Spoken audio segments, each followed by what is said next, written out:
পাতাল রেলের জন্য পরিষেবা লাইনের কাজের সীমাহীন ভোগান্তি, স্টেশন নির্মাণের আগে বিকল্প রাস্তার আশ্বাস। কষ্ট শেষ নাই, শরীরের মানুষ সব পানি হয়ে যাচ্ছে। এরকমই লাগতো 40-45 মিনিটের মতো, এখন 1-2 ঘন্টার মতো লাগে। এই কাজটা আমরা জানুয়ারি পর্যন্ত টার্গেট ছিল, হয়তো সপ্তাহ অনেক বেশি বা 10-15 দিন বেশি লাগতে পারে। বিএসএফ এর সহিংস আচরণে অস্থির সীমান্ত, অভিযোগ স্থানীয়দের, চোরাচালান বন্ধে কঠোর পদক্ষেপের আহ্বান। বরিশাল বিশ্ববিদ্যালয়ে ছাত্র সংসদ নির্বাচন চায় শিক্ষার্থীরা, রাজনৈতিক কার্যক্রম বন্ধের সিদ্ধান্ত প্রত্যাহারের আহ্বান। ছাত্রছাত্রীরা তাদের নিজেদের সুবিধা অসুবিধা ছাত্র সংসদের মাধ্যমে উপস্থাপন করতে পারবে। খুব দ্রুততার সাথে যেন হয়, সেজন্য বিশ্ববিদ্যালয় প্রশাসনকে দৃষ্টি আকর্ষণ করছি। সাধারণ বিশ্ববিদ্যালয়গুলো যেভাবে এই বিষয়গুলোতে সিদ্ধান্ত নেবে, সরকারের নির্দেশনা যদি কিছু থাকে তার ভিত্তিতে আমাদের এখানে সিদ্ধান্ত গৃহীত হবে। ট্রাম্পের শপথ ঘিরে সরগরম বিশ্ব রাজনীতি, অনুষ্ঠানে আমন্ত্রণ পাননি মোদি, থাকবে না চীনের প্রেসিডেন্ট।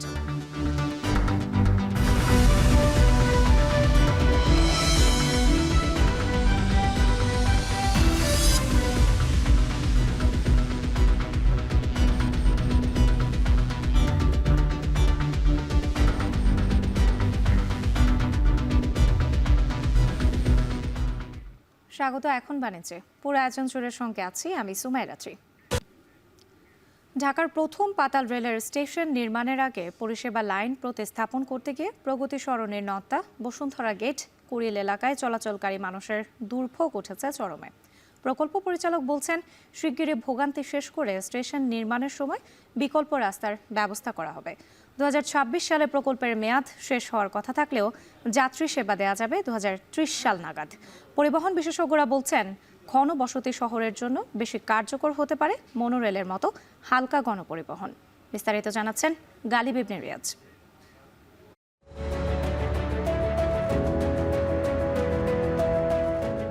প্রগতি সরণির এই যানজট পুরনো, তবে সম্প্রতি তার রূপ নিয়েছে অসহনীয় দুর্ভোগে, যার অন্যতম কারণ দেশের প্রথম পাতাল রেল এমআরটি লাইন 1।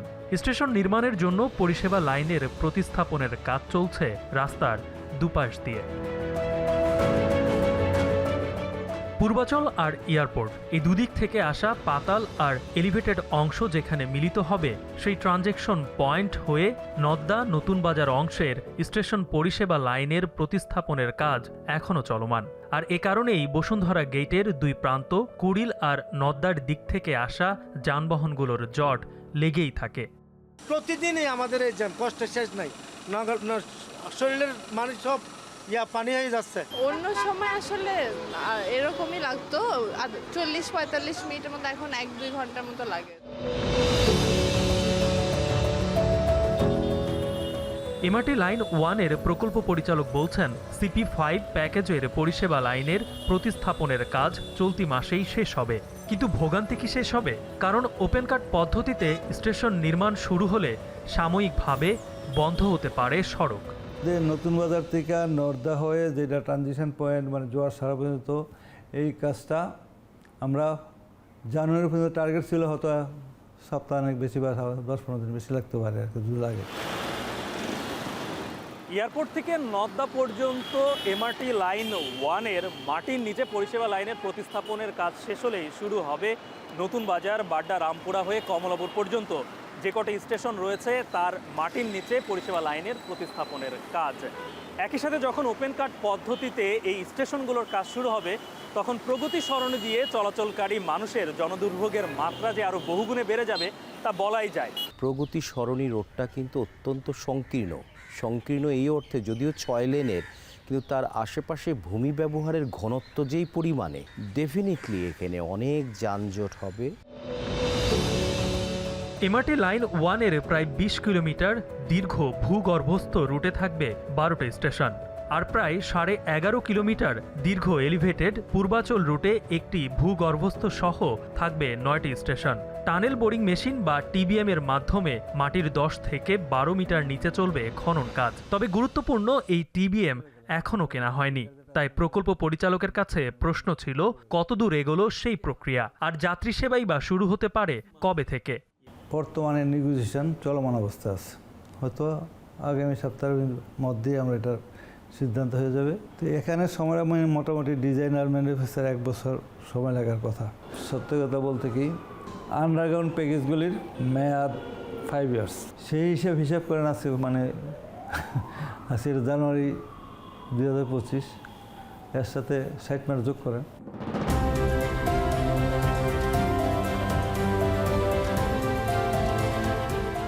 স্বয়ংক্রিয় মেট্রো রেলের পরিচালনা কিংবা রক্ষণাবেক্ষণের জন্য অগ্রগতির আওতায় ছিল ডিপো তৈরির কাজ। প্রায় 90 একর জায়গায় উঁচু নিচু অংশ বালি দিয়ে ভরাট করে কাজের অগ্রগতি প্রায় 90%।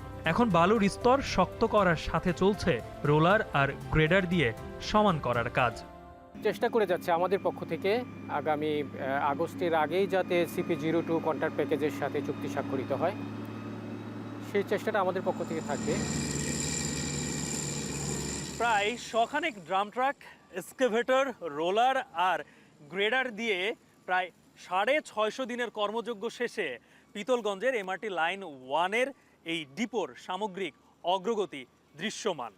প্রকল্প সংশ্লিষ্টরা বলছে আগস্টে সময়সীমা বেঁধে দেওয়া থাকলেও CP1 প্যাকেজের কাজ তার আগেই শেষ হওয়ার সম্ভাবনা জেগেছে, আর তারপরেই শুরু হবে এই ডিপোর সামগ্রিক অবকাঠামোগত উন্নয়নের কাজ। পিতলগঞ্জের MRT লাইন 1 ডিপো থেকে গালিব ইবনে রিয়াজ, এখন, ঢাকা। বিগত সরকারের নতজানু পররাষ্ট্রনীতি আর BSF এর সহিংস আচরণে অস্থির হচ্ছে চাঁপাইনবাবগঞ্জের শিবগঞ্জ। বিশেষজ্ঞরা বলছেন সীমান্তের চোরাচালান বন্ধে নিতে হবে কঠোর পদক্ষেপ। এছাড়া অস্থিরতা বন্ধে গ্রামবাসীকে সচেতন করার তাগিদ তাদের। রায়হানুল ইসলামের ক্যামেরায় আরও জানাচ্ছেন রাকিবুল হাসান। চাঁপাইনবাবগঞ্জের সীমান্তবর্তী উপজেলা শিবগঞ্জ।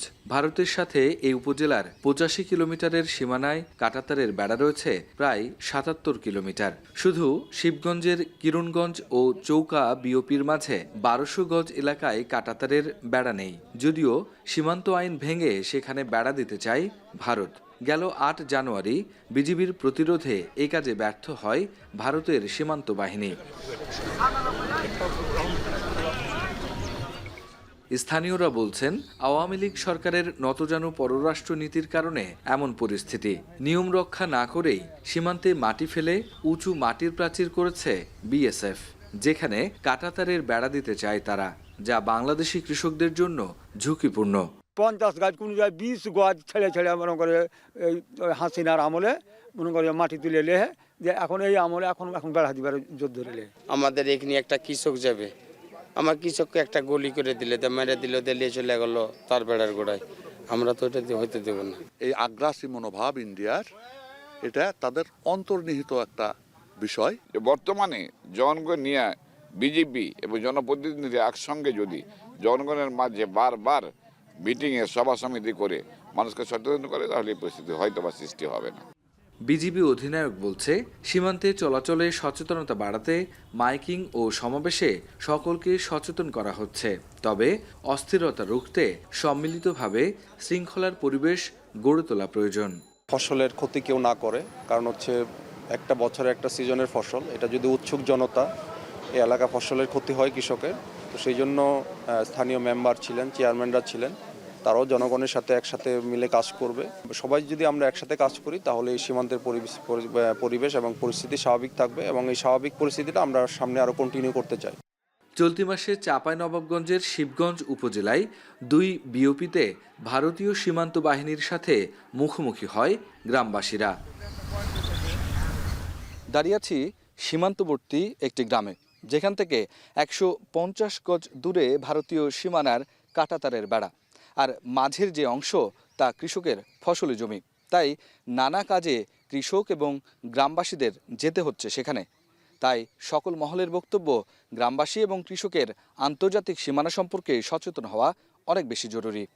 তাহলেই কমানো যাবে সীমান্তর এমন নানা ধরনের সংঘাত আর অস্থিরতা। রাকিবুল হাসান, এখন, চাঁপাইনবাবগঞ্জ। কুমিল্লায় শুরু হয়েছে ভোটার তালিকা হালনাগাদের কার্যক্রম। এতে তালিকা থেকে বাদ পড়েছে মৃত ভোটাররা। একই সাথে যুক্ত হয়েছে নতুনদের নাম। এ নিয়ে আরও জানাতে নগরীর বজ্রপুর থেকে যুক্ত হচ্ছেন মাসুদ আলম। মাসুদ, এই যে ভোটার তালিকার যে হালনাগাদের কার্যক্রম শুরু হয়েছে, এটি কতদিন পর্যন্ত চলবে?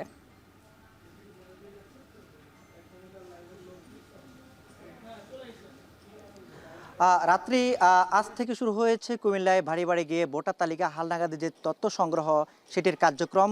এই কার্যক্রম চলবে, বাড়ি বাড়ি গিয়ে যে তথ্য সংগ্রহ সেটি চলবে 3 ফেব্রুয়ারি পর্যন্ত। এরপরে শুরু হবে যারা নতুন ভোটার জন্য আবেদন করেছেন তাদেরকে ছবি তোলা সহ বিভিন্ন কার্যক্রম শুরু হবে। এটি চলবে এপ্রিল পর্যন্ত।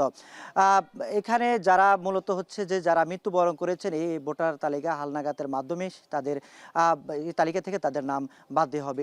একই সঙ্গে যারা ঠিকানা পরিবর্তন বা স্থান পরিবর্তন করতে চান যে সকল ভোটার, তারা আবেদনের মাধ্যমে সেটুকু সংশোধন করে নিতে পারবেন। আমি রয়েছি কুমিল্লা নির্বাচন অফিসের ঠিক সামনে। আমি এইখানে আসার আগে কিন্তু কুমিল্লার কয়েকটি ওয়ার্ড আমরা ঘুরে দেখেছি যে ভোটার তালিকা হালনাগাদের যে কার্যক্রম শুরু হয়েছে, বাড়ি বাড়ি গিয়ে ভোটার তালিকার যে তথ্য সংগ্রহ সেটি যারা শুরু করছেন।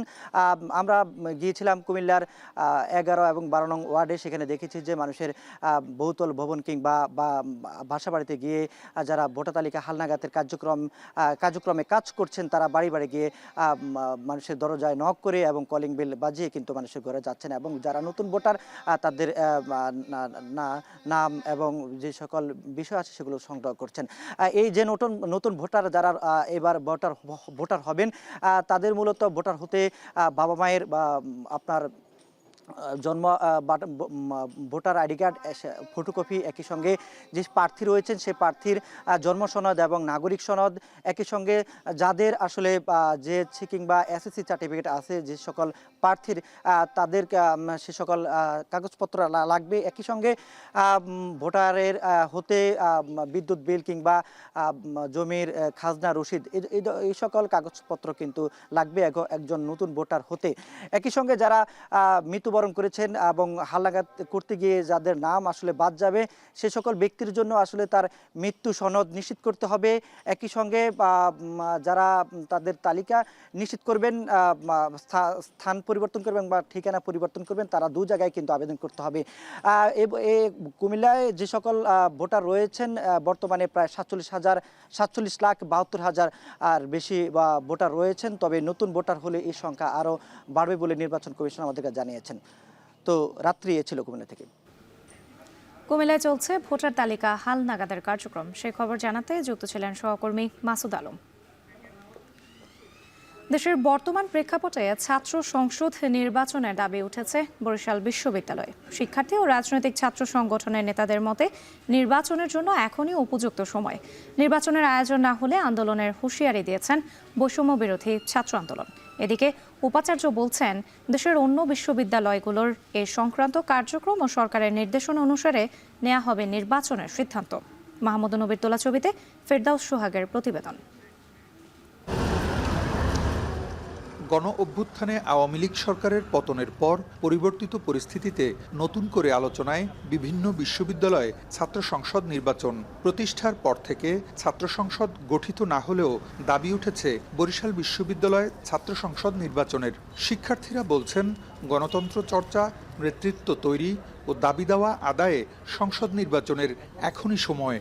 ছাত্রছাত্রীরা তাদের নিজেদের সুবিধা অসুবিধা কি করা উচিত না করা উচিত এই কথাগুলো তারা ছাত্র সংসদের মাধ্যমে উপস্থাপন করতে পারবে। ছাত্র সংসদ নির্বাচনটা হয় বা ছাত্র সংসদ আসে, সেক্ষেত্রে এই অধিকারগুলো নিয়ে কথা বলার মতো একজন পার্সন থাকে। খুব দ্রুততার সাথে যেন হয় সেজন্য বিশ্ববিদ্যালয় প্রশাসনকে দৃষ্টি আকর্ষণ করছি যেন তারা দ্রুত এটা ব্যবস্থা করে দেয়। বিশ্ববিদ্যালয়টিতে বর্তমানে সকল ছাত্র সংগঠনের রাজনৈতিক কার্যক্রম বন্ধ রয়েছে। বর্তমান প্রেক্ষাপটে ওই সিদ্ধান্ত প্রত্যাহার ও রাজনৈতিক কার্যক্রম চালুর দাবি ছাত্র নেতৃবৃন্দের। ছাত্র সংসদ নির্বাচন প্রয়োজন এবং ছাত্র সংসদ নির্বাচন হওয়ার আগে অনতিবিলম্বে বরিশাল বিশ্ববিদ্যালয় ছাত্র রাজনীতি ওপেন করতে হবে এবং ছাত্র সংসদ নির্বাচনের পরিবেশ তৈরি করতে হবে। এখানে যে রাজনীতির চর্চাটা করে এটার মাধ্যমে সে পরবর্তীতে দেখা যায় দেশের রাজনীতিতে বড় সেক্টরে সে তার কন্ট্রিবিউশন রাখতে পারে। অর্থাৎ এই জায়গা থেকে আমরা ছাত্র শিবির প্রত্যাশা করি যে বিশ্ববিদ্যালয় ক্যাম্পাসে অবিলম্বে ছাত্র সংসদ নির্বাচনটা চালু করা হোক। শিক্ষার্থীদের নানা প্রয়োজনে কাজ করে ছাত্র সংসদ। নির্বাচিত প্রতিনিধির মাধ্যমে নানা সংকট ও সমস্যায় সমাধানের চেষ্টা করা হয়। এতে নেতৃত্বের বিকাশ ঘটে। দেশের ভবিষ্যৎ নেতৃত্ব তৈরিতেও ছাত্র সংসদের গুরুত্ব রয়েছে অপরিসীম। বরিশাল বিশ্ববিদ্যালয়ের রাজনৈতিক সংগঠনগুলো আরও আগে থেকেই ছাত্র সংসদ নির্বাচনের ব্যাপারে দাবি জানিয়ে আসছে। দাবি আদায়ে ঐক্যবদ্ধ সকল ছাত্র সংগঠন। বিশ্ববিদ্যালয়ের পক্ষ থেকে, আমাদের ইসলামী ছাত্র আন্দোলন বাংলাদেশের পক্ষ থেকে বিশ্ববিদ্যালয় প্রশাসন বরাবর অনেকবার জানানো হয়েছে এবং আমরা চাই দ্রুত সময়ের মধ্যে গঠনতন্ত্র সংশোধন করে ছাত্র সংসদ নির্বাচনের আহ্বান করছি। নির্বাচনের মধ্য দিয়ে যদি তাদের কথা বলার মতো একটা মুখ তারা তৈরি করতে পারে, তাদের মধ্য থেকে যদি যোগ্য নেতৃত্ব তারা নির্বাচন করতে পারে, তাহলে এই সমস্ত হজবরলা যে কন্ডিশনটা তৈরি হয়েছে, আমার মনে হয় যে দ্রুততম সময়ের মধ্যে এগুলোর সমাধান হয়ে যাবে। এদিকে বৈষম্য বিরোধী ছাত্র আন্দোলনের নেতারা বলছেন, চাইলে এ সময় বিশ্ববিদ্যালয় প্রশাসন সংসদ নির্বাচনের প্রস্তুতি বা আয়োজন করতে পারে। দ্রুততম সময়ের মধ্যে ছাত্র সংসদ নির্বাচনের রোডম্যাপ ঘোষণা করতে ব্যর্থ হয়, তাহলে বৈষম্য বিরোধী ছাত্র আন্দোলন বরিশাল বিশ্ববিদ্যালয় সহ অন্যান্য যে ক্রিয়াশীল সংগঠনগুলো আছে তাদেরকে নিয়ে আমরা প্রয়োজনে আন্দোলনে ঝাঁপিয়ে পড়ব। বিশ্ববিদ্যালয় প্রশাসন বলছে, সরকারের নির্দেশনা অনুসারে নেওয়া হবে ছাত্র সংসদ নির্বাচনের সিদ্ধান্ত। ছাত্রদের দাবির প্রেক্ষিতেই বরিশাল বিশ্ববিদ্যালয়ে ছাত্র রাজনীতি বন্ধ করা হয়েছে, কিন্তু এ ব্যাপারে যদি ছাত্ররা তাদের ধারণা থেকে সরে আসতে চায়, সেটাও ছাত্রদের মাধ্যমে আসতে হবে এবং এ ব্যাপারেও আমরা পরবর্তী ব্যবস্থা গ্রহণ করতে পারবো। ভিন্ন ধরনের ব্যত্যয় করে আমরা কিছু করব না, আবার একই রকমভাবে সাধারণ বিশ্ববিদ্যালয়গুলো যেভাবে এই বিষয়গুলোতে সিদ্ধান্ত নেবে, সরকারের নির্দেশনা যদি কিছু থাকে তার ভিত্তিতে আমাদের এখানে সিদ্ধান্ত গৃহীত হবে। বরিশালে বিশ্ববিদ্যালয়ে একাডেমিক কার্যক্রম শুরু হয় 2012 সালের 24 জানুয়ারি। প্রতিষ্ঠার 13 বছরেও এখানে গঠিত হয়নি ছাত্র সংসদ। বর্তমানে এখানে শিক্ষার্থীর সংখ্যা 9,500। 6টি অনুষদে বিভাগ আছে 25টি। ফিরদাউস সোহাগ, এখন, বরিশাল। যুক্তরাষ্ট্রের নবনির্বাচিত প্রেসিডেন্ট ডোনাল্ড ট্রাম্পের শপথ গ্রহণ অনুষ্ঠানের আমন্ত্রণ নিয়েও সরগরম বিশ্ব রাজনীতি। চীনের শি জিনপিং আমন্ত্রণ পেলেও তালিকায় নাম নেই ট্রাম্পের ঘনিষ্ঠ মিত্র ভারতের প্রধানমন্ত্রী নরেন্দ্র মোদীর। এমন খবর ছেয়ে গেছে আন্তর্জাতিক গণমাধ্যমে, যদিও এ নিয়ে মুখ খোলেননি ভারতের পররাষ্ট্র দপ্তর। তবে শপথ অনুষ্ঠানে যারা আমন্ত্রণ পাননি সেই তালিকার শীর্ষে আছেন ইউরোপীয় ইউনিয়ন প্রধান। বিস্তারিত জানাচ্ছেন সতীর্থ কর্মকার। পৃথিবীর প্রত্যেক রাষ্ট্রনায়কই ডোনাল্ড ট্রাম্পের বন্ধু হতে চান। যুক্তরাষ্ট্রের নবনির্বাচিত প্রেসিডেন্টের এই আত্মবিশ্বাসের কিছুটা ঝলক দেখা যাচ্ছে আন্তর্জাতিক অঙ্গনে। কারা আমন্ত্রণ পেয়েছেন আর কারা পাননি, এ নিয়েই চলছে নানা আলোচনা। দ্বিতীয়বারের মতো যুক্তরাষ্ট্রের প্রেসিডেন্ট হিসেবে শপথ গ্রহণ করবেন 78 বছর বয়সী এই রাজনীতিবিদ। 1 মাস আগে থেকে চলছে আমন্ত্রণ পাঠানোর পর্ব। সে তালিকায় ইটালি বা আর্জেন্টিনার রাষ্ট্রপ্রধানদের অগ্রাধিকার দেয়া হলেও কোনো কোনো গণমাধ্যমের দাবি, ট্রাম্পের ঘনিষ্ঠ বন্ধু হওয়া সত্ত্বেও আমন্ত্রণ পাননি ভারতের প্রধানমন্ত্রী নরেন্দ্র মোদী। যদিও গার্ডিয়ানের তথ্য বলছে, ট্রাম্পের শপথ গ্রহণ অনুষ্ঠানে ভারতের প্রতিনিধিত্ব করবেন দেশটির পররাষ্ট্রমন্ত্রী এস জয়শঙ্কর। বলা হচ্ছে, কোনো দেশের রাষ্ট্রপ্রধান আমন্ত্রণ না পেলে সে দেশের প্রতিনিধি আমন্ত্রণ রক্ষা করবেন, এমনটা স্বাভাবিক নয়। পাশাপাশি দেশটির পররাষ্ট্র মন্ত্রণালয় এ বিষয়ে কোনো মন্তব্যও করেনি। ফলে নরেন্দ্র মোদী ট্রাম্পের শপথ গ্রহণ অনুষ্ঠানে আমন্ত্রণ পাননি এ নিয়ে সঙ্গত কোনো প্রতিবেদন প্রকাশ করেনি ভারতীয় গণমাধ্যমও। বরং শুক্রবার পররাষ্ট্র মন্ত্রণালয়ের সাপ্তাহিক ব্রিফিংয়ে এ নিয়ে প্রশ্ন করা হলে মুখপাত্র রণধীর জয়সওয়ালও বিষয়টি এড়িয়ে যান। তবে 2017 সালের প্রেক্ষাপট বিবেচনায় আন্তর্জাতিক অঙ্গনের রাজনীতিতে এসেছে অপ্রত্যাশিত পালাবদল। তাই ট্রাম্পের শপথ গ্রহণ অনুষ্ঠানে আমন্ত্রিতদের তালিকার গুরুত্ব অস্বীকার করছেন না বিশ্লেষকরা। চীন বিরোধী শুল্ক নীতির হুঁশিয়ারি দিয়েও প্রেসিডেন্ট শি জিনপিংকে আমন্ত্রণ জানাতে ভোলেনি রিপাবলিকান শিবির। তবে শি জানিয়েছেন তার বদলে ভাইস প্রেসিডেন্ট হ্যান জেং অংশ নেবেন শপথ গ্রহণ অনুষ্ঠানে। আমন্ত্রিতদের তালিকায় শুরুতেই জায়গা পেয়েছেন আর্জেন্টিনার প্রেসিডেন্ট জেভিয়ার মিলেই ও ব্রাজিলের ডানপন্থী সাবেক প্রেসিডেন্ট জেইর বলসোনারো। যদিও ব্যস্ততা থাকায় অনুষ্ঠানে থাকতে পারবেন না রুশ প্রেসিডেন্ট পুতিনের ঘনিষ্ঠতম মিত্র হাঙ্গেরির প্রেসিডেন্ট ভিক্টর অরবান। আর শপথ গ্রহণের 1 মাস আগেই ট্রাম্পের আমন্ত্রণ রক্ষার কথা জানিয়েছেন ইতালির প্রধানমন্ত্রী জর্জো মেলোনি। অনুষ্ঠানে যোগ দেওয়ার পরিকল্পনা আছে জাপানের পররাষ্ট্রমন্ত্রী তাকেশি ইয়োয়াওয়ের। আমন্ত্রণ জানানো হয়েছে এল সালভাদোরের প্রেসিডেন্ট নাইব বকুলে এবং ইকুয়েডরের প্রেসিডেন্ট ড্যানিয়েল নোবোয়াকেও। যুক্তরাষ্ট্রে নিযুক্ত যুক্তরাজ্যের রাষ্ট্রদূত ছাড়াও আমন্ত্রণ পেয়েছেন রিফর্ম পার্টির নেতা, ইউরোপের কয়েকজন আইন প্রণেতা সহ জার্মানি থেকে আমন্ত্রণ পেয়েছেন অল্টারনেটিভ পার্টির চ্যান্সেলর প্রার্থী এলিস উইডল। ট্রাম্পের শপথ গ্রহণ অনুষ্ঠানে উপস্থিত থাকবেন বিদায়ী মার্কিন প্রেসিডেন্ট জো বাইডেন। এছাড়া মার্কিন মুলুকের আরও 3 সাবেক president Bill Clinton, George W Bush ও বারাক ওবামাও থাকবেন এই আয়োজনে। এদিকে ধারণা করা হচ্ছে ট্রাম্প 2.0 এর যাত্রা শুরুর দিনে বর্ষিয়ান এই নেতার পাশে থাকবেন বিশ্বনন্দিত টেক বিলিয়নিয়ার ও ধনকুবেররা। টেসলার প্রধান নির্বাহী ইলন মাস্ক, অ্যামাজনের জেফ বেজোস, অ্যাপলের টিম কুক ও মেটার মার্ক জাকারবার্গকে দেখা যাবে শপথ গ্রহণ অনুষ্ঠানে। এছাড়া রিপাবলিকান অর্থদাতাদের পাশাপাশি কট্টরপন্থী বেশ কয়েকজন রাজনীতিবিদও থাকবেন এই আয়োজনে। তবে পলিটিকোর তথ্য বলছে ট্রাম্পের শপথ গ্রহণ অনুষ্ঠানে আমন্ত্রণ পাননি ইউরোপীয় কমিশনের president Ursula von der Leyen. যদিও ওয়াশিংটনে ইউরোপীয় ইউনিয়নের দূত জোতিভা নেলিউপসিয়েনের অনুষ্ঠানে উপস্থিত থাকার কথা রয়েছে। এছাড়া আমন্ত্রণ জানানো হয়নি ফ্রান্সের প্রেসিডেন্ট নির্বাচনে 3 বারের প্রার্থী ও কট্টর ডানপন্থী নেত্রী মেরিন লাপেনকে। সতীর্থ কর্মকার, এখন বিশ্ব। আগুনে পুড়ে ছাই মিরপুর 6-এর প্রশিকা শাখার বাটা শোরুম। রাত 12টার দিকে লাগা আগুন 1.5 ঘন্টারও বেশি সময়ে নিয়ন্ত্রণে আনে ফায়ার সার্ভিসের 6টি ইউনিট। ফায়ার সার্ভিস বলছে আগুনের সূত্রপাত জানা যায়নি, তদন্ত শেষে জানা যাবে ক্ষয়ক্ষতির পরিমাণ। বিস্তারিত মিয়া আমিরুলের প্রতিবেদনে। রোববার মধ্যরাত মিরপুর 6 নম্বরের বাটা শোরুমে আগুন লাগে। দোতলা ভবনের নিচতলায় আগুনের সূত্রপাত হয়। প্রত্যক্ষদর্শীরা জানায় রাত 12টার কিছু আগে শোরুমের ভেতর থেকে ধোঁয়া দেখতে পান তারা। শোরুমের যে বাটার যে ব্যানারটা, তো ওই ব্যানার থেকে হালকা ধোঁয়া বেরোতে ছিল। তো ওই অবস্থায় আমরা ওইখানে দাঁড়াইয়া কিছু লোক ছিলাম, তো সাথে সাথে ফায়ার সার্ভিসকে ফোন করা হয়, 999-এ ফোন দেওয়া হয়। এইখান থেকে আমার মনে হয় এর আগে তো কারেন্টের থেকে শর্ট লাগছিল, আর হেটার থেকে হইতে পারে, আমি তো সরি জানি না। শোরুম কর্তৃপক্ষ বলছে শোরুমটিতে 2.5 কোটি টাকার মতো মালামাল ছিল, যার পুরোটাই পুড়ে শেষ। যদিও এখনও ক্ষয়ক্ষতির পরিমাণ নিরূপণ করা যায়নি। তবে বাড়ির মালিক শঙ্কা প্রকাশ করে বলেন, ভবন নিয়ে ঝামেলা চলছে, আগুন লাগানো হয়েছে কিনা সেটি খতিয়ে দেখার বিষয়। আমার এখানে 2.5 কোটি বা তার বেশি প্রোডাক্ট আছে, ফার্নিচার আছে, এখন তো সবই শেষ। এটা এখন আমি বলতে পারি না, আমি এই সামনে ফায়ার সার্ভিসে কাজ দেখতেছি, তারা কাজ করতেছে, কাজ শেষ হোক তারাই বলবে। এখন বুঝতে পারতেছেন এটা কিভাবে লাগছে, কেউ লাগাইছে, কারণ আমাদের একটু ঝামেলা আছে, কেউ লাগাইছে না এটা এমনি লাগছে বুঝতে পারতেছি না। এদিকে খবর পেয়ে ঘটনাস্থলে আসে ফায়ার সার্ভিসের একটি ইউনিট। পরে 6টি ইউনিটের 1.5 ঘন্টার বেশি সময়ের চেষ্টায় আগুন নিয়ন্ত্রণে আসে। এ সময় ভেতরে সরু রাস্তা ও রাবার জাতীয় পদার্থের কারণে আগুন নেভাতে বেগ পেতে হয়।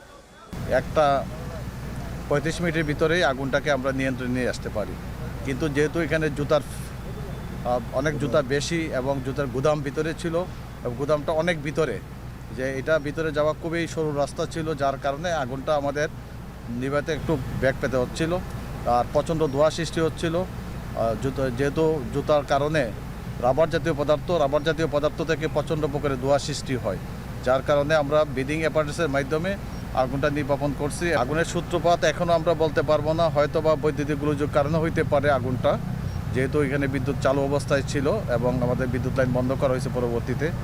এর আগেও এই শোরুমটিতে বৈদ্যুতিক শর্ট সার্কিট হয়েছিল বলে জানান প্রত্যক্ষদর্শীরা। মিয়া আমিরুল, এখন, ঢাকা। সপ্তাহ ব্যবধানে সিলেটে বেড়েছে সবজির দাম। প্রকারভেদে কেজিতে 10 টাকা বেড়েছে সবজির দাম, একই সাথে বেড়েছে মাছের দামও। এ নিয়ে আরও জানাতে নগরীর রিকাবি বাজার থেকে যুক্ত হচ্ছেন সহকর্মী গোলজার আহমেদ। গোলজার, সবজির দাম বাড়ার কারণ কি, এ নিয়ে ব্যবসায়ীরা কি বলছেন, এবং একই সাথে ক্রেতারা যে সবজি কিনছেন তাদের কোনো অভিযোগ রয়েছে কিনা? আচ্ছা দেখেন, এখন আসলে শীতের মৌসুম, যেহেতু সবজি বাজারে যথেষ্ট পরিমাণ সরবরাহ রয়েছে, তারপরেও গত সপ্তাহের তুলনায় এই সপ্তাহে বিশেষ করে শনিবার থেকে বিভিন্ন সবজির দাম আবারও বাজারে বাড়তে শুরু করেছে। আমরা এই মুহূর্তে রয়েছে সিলেটের যে রিকাবি বাজার, সবজি বাজার। এখানে মূলত বিক্রেতারা যেটি বলছেন যে শীতের শুরুর দিকে যে পরিমাণ শীতের সবজি সরবরাহ হয়ে থাকে, মাঝামাঝি সময়ে এসে সেই সরবরাহটা কিছুটা কমে যায়, যার কারণে সবজির দাম বাজারে তুলনামূলক তুলনামূলকভাবে বেশি। আমরা যদি তুলনামূলক চিত্র বলি, যে দেখা যাচ্ছে যে এখানে সিলেটের যে সবজি বাজারে বিশেষ করে ফুলকপি যেখানে প্রায় 20 টাকা কেজিতে বিক্রি হয়েছে, সেখানে আজকে ফুলকপি 30 থেকে 35 টাকা, আবার কোনো কোনো বাজারে সেটি 40 টাকাও আছে। একইভাবে 10 থেকে 12 টাকা বেড়েছে পাতাকপি, বেগুন, শিম এবং দেশি লাউ সহ অন্যান্য যে সকল সবজি আছে সেগুলোর দাম বেড়েছে। এবং দাম বেড়েছে আসলে টমেটোর দামও। টমেটো এতদিন বাজারে 15-20 টাকা বিক্রি হলে আজকে কিন্তু সেটি বিক্রি হচ্ছে প্রায় 40 টাকা। এবং আলুর মধ্যে নতুন আলুর দামটা একটু বেশি, এবং একইভাবে বাঁধাকপি, ওলকপি, গাজর এবং অন্যান্য যে সবজিগুলো আছে সেগুলোর দামও বাজারে আসলে বৃদ্ধি রয়েছে। ঠিক সবজি বাজারের যে চিত্র, একই চিত্র আসলে মাছের বাজারেও আমরা দেখেছি। এবং পাইকারি বিক্রেতা যারা আছেন তারা যেটি বলছেন যে যেহেতু এখন পানির মৌসুম শেষ এবং শুকনো মৌসুম চলে আসছে, সুতরাং মাছ তুলনামূলকভাবে হাওরের যে মাছগুলো আছে বা নদী অথবা বিলের যে মাছগুলো আছে সেগুলো বাজারে আসলেও দাম কিন্তু আসলে অনেক বেশি। এবং তারা বলছেন যে বিশেষ করে যারা ইজারাদার থাকেন, যারা মাছগুলো সংগ্রহ করেন, তাদের কাছ থেকে আসলে তারা বেশি দামে মাছ সংগ্রহ করছেন। এ নিয়ে আসলে ক্রেতা যারা আছেন তাদের অভিযোগের শেষ নেই। তারা বলছেন যে ব্যবসায়ীরা সুযোগ পেলেই কোনো একটা ইস্যু তৈরি হলেই সেই ইস্যুতে আসলে দফায় দফায় দাম বাড়াতে থাকে। এক্ষেত্রে যেহেতু বাজার মনিটরিং ব্যবস্থা যেটি সবজি বাজারে কিংবা মাছ বাজারে তেমন একটা নেই, সুতরাং এখানকার যে সিন্ডিকেট কাজ করে সেই সিন্ডিকেট আসলে তাদের মতো করে তারা দরদাম নির্ধারণ করেন এবং ক্রেতারা কিনতে বাধ্য হন। এটি যেহেতু নিত্য প্রয়োজনীয় দ্রব্য এবং প্রতিদিনই আসলে সাধারণ ক্রেতা যারা আছেন তাদেরকে কিনতে হয় এবং পরিবারের যে পারিবারিক চাহিদা আছে সেটি মেটানোর জন্য কেনাটা আবশ্যক, সেজন্য হচ্ছে তারাও এখানে নিরুপায়। তবে বলছেন যেহেতু এখন সবজির মৌসুম, সেই মৌসুমের সবজি আসলে বেড়ে যাওয়াটা অত্যন্ত দুঃখজনক। তবে যদি এক্ষেত্রে আসলে সবজির সরবরাহ বাড়ে এবং বাজারে যদি একটু মনিটরিং ব্যবস্থা জোরদার করা হয় তাহলে হয়তো বা সবজির দাম কিছুটা নিয়ন্ত্রিত থাকতে পারে। তো এই হচ্ছে সিলেটের সার্বিক বাজার পরিস্থিতি। রাত্রে সিলেটের বাজার পরিস্থিতির খবর জানাতে যুক্ত ছিলেন গুলজার আহমেদ। ভোলায় অপরিকল্পিত বালু উত্তোলনের ফলে মেঘনার ভাঙনে বিলীন হচ্ছে ফসলি জমি, মাছ ঘাট সহ বিস্তীর্ণ এলাকা। বালু উত্তোলন বন্ধ সহ ভাঙন রোধে স্থায়ী সমাধানের জন্য মানববন্ধন করছেন এলাকাবাসী। বিস্তারিত জানাতে ভোলার খাল এলাকা থেকে যুক্ত হচ্ছেন ইমতিয়াজুর রহমান। ইমতিয়াজ, বালু উত্তোলন বন্ধে জেলা প্রশাসন কোনো উদ্যোগ নিয়েছে কিনা জানাবেন। রাত্রি আমি এখন রয়েছি ভোলার সদর উপজেলার শিবপুর ইউনিয়নের ভোলার খাল এলাকায়। এখানে শুষ্ক মৌসুমে প্রায় 4 কিলোমিটার এলাকা জুড়ে ভাঙন বৃদ্ধি পেয়েছে, যাতে করে এখানকার যে মাছঘাট, বসতি এবং ফসলি জমি সহ নানা স্থাপনা কিন্তু বিলীন হয়ে গেছে। আপনি আমার পেছনে দেখতে পাচ্ছেন যে মানববন্ধন করছে এলাকাবাসী, শত শত মানুষের উপস্থিতিতে কিন্তু এখানে মানববন্ধন হচ্ছে। কিন্তু এই যে শুষ্ক মৌসুমে যেই নদী ভাঙন বৃদ্ধি পেয়েছে এর প্রতিবাদে কিন্তু তারা মানববন্ধন করছে এবং স্থায়ী সমাধান কিন্তু তারা জানিয়ে আসছে। কিন্তু তারা আরেকটা বিষয় জানিয়ে আসছে যে 2022 সালে কিন্তু ভোলার জেলা প্রশাসনের পক্ষ থেকে ভোলার মেঘনার নদীতে বেশ কিছু পয়েন্টে বালুমহল ঘোষণা করেছিল। এই বালুমহল যারা ইজারা নিয়েছিল তারা অপরিকল্পিতভাবে ইজারার বাহিরের স্থান থেকে বালু উত্তোলনের কারণে কিন্তু ভোলার এই শিবপুর, শান্তিরহাট, মাছঘাট এলাকা এছাড়াও মাঝের চর, মদনপুর সহ বেশ কিছু পয়েন্টে প্রায় 4 থেকে 5টি পয়েন্টে কিন্তু মেঘনার তীব্র ভাঙন দেখা দিয়েছে। এতে করে শত শত একর ফসলি জমি, মাছঘাট, বসতি, মসজিদ সহ নানা স্থাপনা কিন্তু বিলীন হয়ে পড়েছে। এই যাতে করে এই ভাঙন রোধে পানি উন্নয়ন বোর্ড, জেলা প্রশাসন যাতে গুরুত্বপূর্ণ ভূমিকা গ্রহণ করে, অতি দ্রুত যাতে এর সমাধান হয়, তাতে করে তারা এলাকাবাসীর পক্ষ থেকে একাধিকবার জেলা প্রশাসনের কাছে স্মারকলিপি প্রদান করেছে। এতেও কিন্তু কোনো প্রতিকার তারা পায়নি। তার পরিপ্রেক্ষিতে আজকে তারা মানববন্ধনের জন্য কিন্তু তারা এখানে অংশগ্রহণ করার চিত্র কিন্তু আমরা দেখতে পেয়েছি। আমি স্থানীয়দের সাথে কথা বলেছিলাম, স্থানীয়রা জানিয়েছেন যে এই তাদের এই মেঘনার কূলে বসবাস কিন্তু একাধিকবার এক একটা পরিবারের প্রায় 3 থেকে 4 বার পর্যন্ত ভাঙন বৃদ্ধি পাচ্ছে, ভাঙনের কবলিত স্থানে পড়ছে, কিন্তু তারা একরকম নিঃস্ব হয়ে পড়েছে। কিন্তু এক্ষেত্রে কিন্তু পরিত্রাণের জন্য তারা বরাবর কিন্তু জেলা প্রশাসন, পানি উন্নয়ন বোর্ড এবং স্থানীয় যে চেয়ারম্যান মেম্বারদের কাছে জানিয়ে আসলো, কিন্তু তার কোনো স্থায়ী সমাধান তারা পায়নি। এতে করে কিন্তু তারা একরকম নিঃস্ব হয়ে পড়েছে। তবে পানি উন্নয়ন বোর্ডের সাথে আমি কথা বলেছিলাম, পানি উন্নয়ন বোর্ড জানিয়ে জানিয়েছেন যে মেঘনার নদীতে যেই বালু উত্তোলনের জন্য যে বালু মহল ঘোষণা করা হয়েছিল তা পরিমাপ করা হচ্ছে এবং অপরিকল্পিতভাবে যদি কেউ বালু উত্তোলন করা হয় তাদের বিরুদ্ধে জেলা প্রশাসনের পক্ষ থেকেও ব্যবস্থা নেওয়ার আশ্বাসও কিন্তু জেলা প্রশাসন জানিয়েছে। তবে যে স্থানটাতে যে বিশেষ করে শিবপুর শান্তিঘাট এলাকা, মাঝের চর, রামদাসপুর সহ ভোলারখালের যে সকল এলাকা যেই ভাঙনের বৃদ্ধি পাচ্ছে এই সকল এলাকায় ইমার্জেন্সি ভাবে জিও ব্যাগ ডাম্পিং এর মাধ্যমে যে ভাঙন কবলিত এলাকা তার সমস্যার সমাধানের ব্যবস্থা নেওয়ার আশ্বাস দিয়েছে পানি উন্নয়ন বোর্ড। তো এই ছিল আমার কাছে ভোলারখাল থেকে নদী ভাঙনের সর্বোচ্চ তথ্য। রাত্রি ভোলার অপরিকল্পিত বালু উত্তোলনের খবর জানাতে যুক্ত ছিলেন ইমতিয়াজুর রহমান। আজ থেকে শুরু হচ্ছে বাড়ি বাড়ি গিয়ে ভোটার তালিকা হালনাগাদ কার্যক্রম। কিছুক্ষণের মধ্যেই কার্যক্রম উদ্বোধন করবেন প্রধান নির্বাচন কমিশনার AM নাসির উদ্দিন। এ বিষয়ে আরও জানাতে সরাসরি যুক্ত হচ্ছেন বেলায়েত হোসাইন। বেলায়েত, আপনার কাছে জানতে চাই, তালিকায় নতুন ভোটার যুক্ত হয়েছেন এবং বাদ পড়া যে ভোটাররা রয়েছেন তাদের বিষয়ে আপনার কাছে কি তথ্য রয়েছে? রাত্রি মূলত সর্বশেষ যে খসড়া ভোটার তালিকা প্রকাশ করেছে নির্বাচন কমিশন গত 2রা জানুয়ারি, সেই তালিকা অনুযায়ী দেশে বর্তমান ভোটার সংখ্যা 12,36,83,000।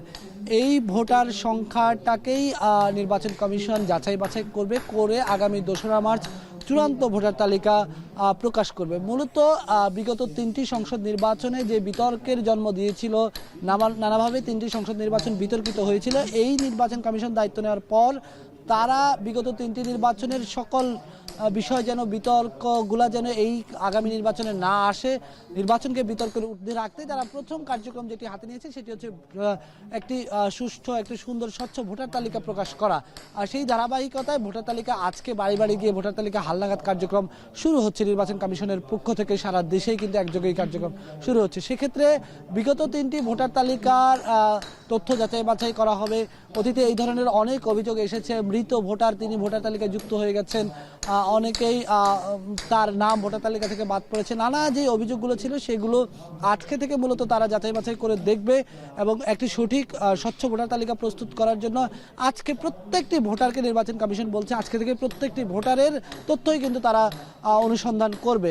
সেই কার্যক্রমই এখন কিছুক্ষণের মধ্যে উদ্বোধন করবেন প্রধান নির্বাচন কমিশনার। এখান থেকে প্রতীকীভাবে 5 জন ভোটার এখানে আসবেন, তাদের ফর্ম পূরণের মাধ্যমেই এখান থেকেই বাড়ি বাড়ি গিয়ে ভোটার তালিকা হালনাগাদ কার্যক্রম শুরু হবে। এরই মধ্যে এখানে প্রধান নির্বাচন কমিশনার, অন্য 4 জন নির্বাচন কমিশনার, নির্বাচন কমিশনের ঊর্ধ্বতন কর্মকর্তারা এই সাভার উপজেলা পরিষদ কমপ্লেক্সে তারা এসে পৌঁছেছেন।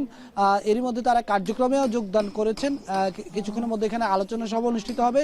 সেই আলোচনা সভার পরই এখানে প্রতীকী কার্যক্রমটা আনুষ্ঠানিকভাবে উদ্বোধন করবেন প্রধান নির্বাচন কমিশনার। এই কার্যক্রমের পর নির্বাচন কমিশনের পক্ষ থেকে কারো ভোটারের বিষয়ে যদি অভিযোগ আপত্তি থাকে সেটাও নির্বাচন কমিশন গ্রহণ করবে এবং সেটার উপর নির্বাচন কমিশন শুনানিও করবে। সব মিলিয়ে নির্বাচন কমিশন তাদের এই পুরো ভোটার তালিকাটা যাচাই বাছাই করে আগামী 2রা মার্চ চূড়ান্ত ভোটার তালিকা প্রকাশ করবে, যেই ভোটার তালিকা দিয়ে আগামী জাতীয় সংসদ নির্বাচন অনুষ্ঠিত হবে। বলে রাখতে চাই যে গতবারের যে ভোটার তালিকা, সেই ভোটার তালিকা অনুযায়ী কিন্তু অনেক ভোটার এবার বেড়েছে। এই পুরো বিষয়টাও কিন্তু নির্বাচন কমিশন যাচাই করবে। তো এই ছিল এখনকার মতো, পরবর্তীতে আরও জানিয়ে দেওয়ার চেষ্টা করবো। রাত্রি আজ থেকে শুরু হয়েছে ভোটার তালিকা হালনাগাদ কার্যক্রম। এই নিয়ে বিস্তারিত জানাতে যুক্ত ছিলেন বেলায়েত হোসাইন। মালয়েশিয়া প্রবাসীদের বিশেষ ব্যবস্থায় পাসপোর্ট বিতরণের 7 দিনের কার্যক্রম শেষ হচ্ছে আজ। ভোগান্তি নিরসনে ছুটির দিনে সেবা অব্যাহত রেখেছে হাই কমিশন। নবায়ন করা পাসপোর্ট হাতে পেয়ে খুশি প্রবাসীরা। এদিকে যারা অনলাইনে তথ্য পাচ্ছেন না তাদের সরাসরি হাই কমিশনে গিয়ে যোগাযোগ করতে বলা হয়েছে। মালয়েশিয়া থেকে শাহরিয়ার তারিকের প্রতিবেদন। গেল অক্টোবরে হুট করেই মেশিন রিডেবল পাসপোর্ট আবেদন প্রক্রিয়া বন্ধ করে দেয় বাংলাদেশের ইমিগ্রেশন ও পাসপোর্ট অধিদপ্তর। পাসপোর্ট নবায়ন নিয়ে বিপাকে পড়েন প্রায় 28,000 মালয়েশিয়া প্রবাসী। সংকট নিরসনে দ্রুত পদক্ষেপ নেওয়ার দাবি জানায় প্রবাসীরা। এমন অবস্থায় এমআরপি নবায়নের প্রতিশ্রুতি দেয় বাংলাদেশের অন্তর্বর্তী সরকার। এরই মধ্যে আটকে থাকা পাসপোর্টের সিংহভাগ পৌঁছেছে মালয়েশিয়ায়। সাপ্তাহিক ছুটির দিন সহ টানা 7 দিন রাত 10টা পর্যন্ত পাসপোর্ট বিতরণ করে মালয়েশিয়ার বাংলাদেশ হাইকমিশন। দেরিতে হলেও পাসপোর্ট হাতে পেয়ে সন্তোষ জানিয়েছেন প্রবাসীরাও। আমাদের এমআরপি পাসপোর্টটা আজকে আমি হাতে পেলাম গত 6 মাস পরে। পাসপোর্টটা পেয়ে আমার খুবই ভালো লাগছে। নতুন পাসপোর্ট এখান থেকে সংগ্রহ করে নিয়ে আবার ভিসার জন্য অ্যাপ্লাই করতে হবে, কারণ ভিসা ছাড়া এদেশে জানেন অবৈধ লোকের কোনো বর্তমানে কাজ নাই। এদিকে এমআরপির আবেদনের সময়সীমা জুন থেকে বাড়িয়ে চলতি বছরের ডিসেম্বর পর্যন্ত করেছে সরকার। তবে বিদ্যমান শর্ত বাতিল করে এমআরপি অনুযায়ী ই পাসপোর্ট দেওয়ার অনুরোধ জানিয়েছেন প্রবাসীরা। সময়ের হাতে থাকার মধ্যেই আমি আমার পাসপোর্টটা পেয়ে গেছি। হ্যাঁ, আমি অনুরোধ জানাবো বাকি যারা আছেন প্রবাসী তাদেরকেও অনুরোধ জানাবো বা পরামর্শ দেব, আপনারা সময় থাকতে থাকতে আপনাদের পাসপোর্টটা রিনিউ করতে দিয়ে দেন। অনলাইনে যাদের পাসপোর্টের তথ্য পাওয়া যাচ্ছে না তাদেরকে হাই কমিশনে যোগাযোগ করতে বলা হয়েছে। এমআরপির জন্য আবেদন করতে না পেরে ক্ষোভও জানিয়েছেন কেউ কেউ। শাহরিয়ার তারেক, এখন মালয়েশিয়া। গাজায় যুদ্ধবিরতির অংশ হিসেবে প্রথম দিন 3 ইসরায়েলি বন্দীকে মুক্তি দেওয়ার পর শর্ত হিসেবে 90 ফিলিস্তিনি বন্দীকে কারাগার থেকে ছেড়ে দিয়েছে ইসরায়েল। সোমবার ভোররাতে ইসরায়েলের হাত থেকে মুক্তি পাওয়া ফিলিস্তিনিদের বরণ করে নিতে অধিকৃত পশ্চিম তীরের রামাল্লার রাস্তায় ভিড় জমায় স্বজনসহ হাজার হাজার মানুষ। এর আগে উত্তর ইসরায়েলের সামরিক কারাগার থেকে রেড ক্রসের মাধ্যমে তাদের একটি বাসে করে পাঠানো হয়। হামাসের মতে ইসরায়েলি কারাগার থেকে মুক্তি পাওয়ার মাধ্যমে পশ্চিম তীর এবং জেরুজালেমের 69 নারী এবং 21 কিশোর রয়েছে। ইসরায়েল হামাসের মধ্যে 15 মাসের বেশি সময় ধরে চলা রক্তক্ষয়ী যুদ্ধবিরতির প্রথম ধাপটি রোববার 3 ঘন্টা দেরিতে কার্যকর হয়। ততক্ষণে আগ্রাসন চালিয়ে 19 ফিলিস্তিনিকে হত্যা করেছে ইসরায়েল।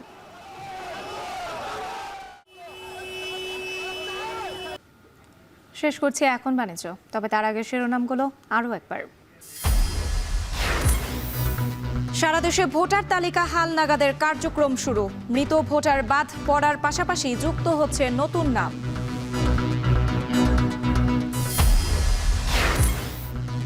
পাতাল রেলের জন্য পরিষেবা লাইনের কাজে সীমাহীন ভোগান্তি। স্টেশন নির্মাণের আগে বিকল্প রাস্তার আশ্বাস। কষ্ট শেষ নাই, শরীরের মানুষ সব পানি হয়ে যাচ্ছে। এরকমই লাগতো 40-45 মিনিটের মতো, এখন 1-2 ঘন্টার মতো লাগে। এই কাজটা আমরা জানুয়ারি পর্যন্ত টার্গেট ছিল, হয়তো সপ্তাহ অনেক বেশি বা 10-15 দিন বেশি লাগতে পারে। বিএসএফ এর সহিংস আচরণে অস্থির সীমান্ত। অভিযোগ স্থানীয়দের। চোরাচালান বন্ধে কঠোর পদক্ষেপের আহ্বান। এবং ট্রাম্পের শপথ ঘিরে সরগরম বিশ্ব রাজনীতি। অনুষ্ঠানে আমন্ত্রণ পাননি মোদি, থাকবেন না চীনের প্রেসিডেন্ট।